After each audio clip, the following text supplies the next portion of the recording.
Доброе утро. Доброе Вот утро. Я уже вот сижу. Вы пока разговариваете, я обожаю запах книг Венера, новых. расскажите, что делать родителям, если их дети не любят и не хотят читать книги? Очень хороший вопрос. Но прежде всего не заставлять читать.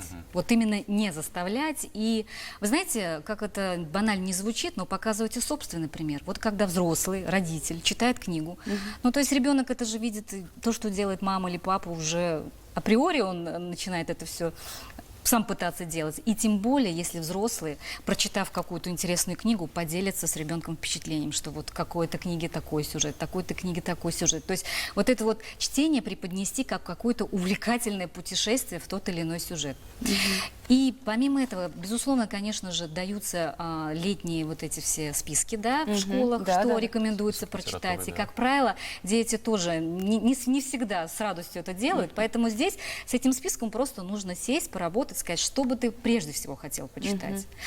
И благо сейчас огромное количество книг, выбор сейчас, можно сказать, вообще, ну, глаза разбегаются, и предлагаю с ребенком посещать книжные магазины и позволить ему самому выбрать ту книгу, которая ему больше по душе понравится. Как правило, конечно, выбирают, исходя из иллюстрации, в то же время... Вот как раз я хотела об этом поговорить, что, наверное, чтобы ребенка заинтересовать, все-таки прежде всего им важна яркая картинка. Конечно. Ну что уж говорить, не столько содержание сначала, а сколько яркая картинка. Да. Вот качество книги здесь тоже, мне кажется, важно. Безусловно, безусловно. Поэтому в своих изданиях, прежде всего, обложки, да, мы уделяем внимание, но и, конечно же, содержанию, потому что содержание тоже должно быть такое, что ребенок сразу погрузился в сюжет и уже не смог отвлечься от этого. А вы сегодня пришли не с пустыми руками, вот у нас книги, что бы вы посоветовали почитать?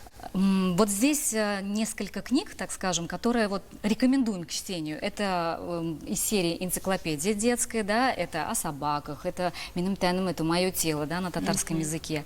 Затем для подростков хотела бы отметить это произведение Фуата Садриева «Тургай». Кстати, обратите внимание, помните, мы рисовали на листках и делали так, чтобы двигалась фигурка. Вот здесь вот, если вы обратите внимание, вот здесь вот, да, вот таким образом мальчик бегает. Это уже больше для подростков, но в то же время опять-таки привлекает внимание.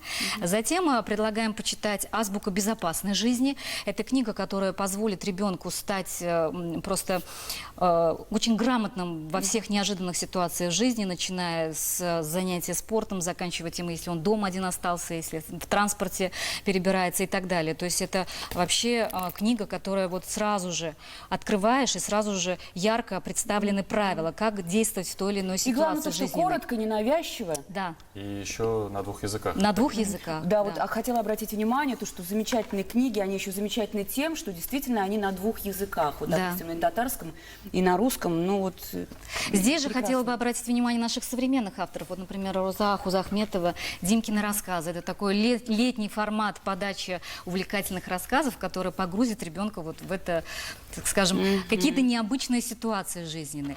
Также, конечно же, не обойду стороной это сказки. Здесь в данном случае сказки народов Поволжья. И, кстати, прошу обратить внимание, вот «Казаклахимия». Это уже для тех, кто постарше. Здесь химия на татарском языке представлена в увлекательном формате. Не зря так и называется «Казаклахимия». То есть ребенок здесь химию изучит не просто с помощью формул, но и с помощью каких-то интересных методик, именно таких, которые дети быстрее это все усваивают. Ну вот чем современные книги все-таки принципиально отличаются от издаваемых ранее? Сейчас, конечно, книжная индустрия ушла далеко, так скажем, в современный в такой формат, который удовлетворит любого ребенка. Вот даже вот если взять вот такую небольшую, казалось бы, книгу, да, но она уже интерактивная.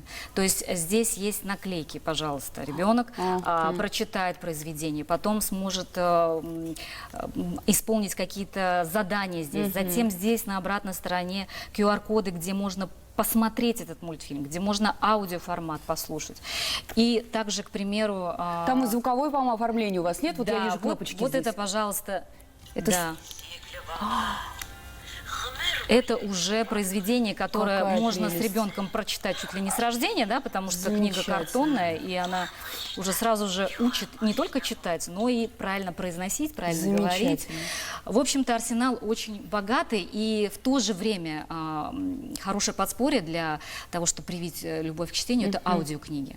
А у нас на сайте в бесплатном формате для детей огромное количество произведений, поэтому если родители едут куда-то, если ребенок дома находится, это можно включить и уже не только, так скажем, почитать, но и послушать любимые произведения. Инера, а насколько сегодня детская литература востребована? Если говорить по востребованности, то детская литература занимает первое место.